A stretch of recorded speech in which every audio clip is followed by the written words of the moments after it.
Welcome to McPlum, simple solutions served daily. In this video, I will show you how to make delicious pickled carrots and Daikon. This classic condiment is surprisingly easy to prepare and adds a wonderful tangy crunch to many dishes. First, gather your fresh carrots and Daikon radish, ensuring they are firm and blemish-free.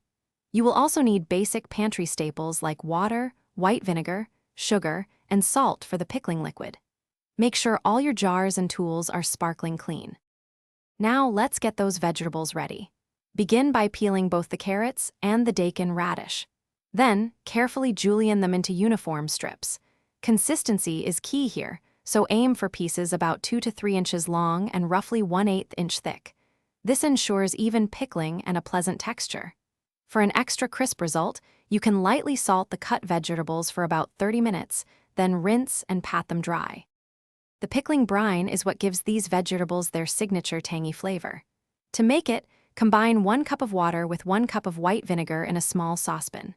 Next, add 2 tablespoons of granulated sugar and 1 teaspoon of salt. Gently heat this mixture over medium heat, stirring occasionally until both the sugar and salt have completely dissolved. Do not boil the brine, just warm it enough to dissolve the solids. With your vegetables prepped and brine ready, it's time to combine them. Tightly pack the julienne carrots and Daikon into your clean, sterilized glass jars. Then, carefully pour the warm pickling liquid over the vegetables, making sure they are completely submerged. Leave about 1/2 inch of headspace at the top of each jar.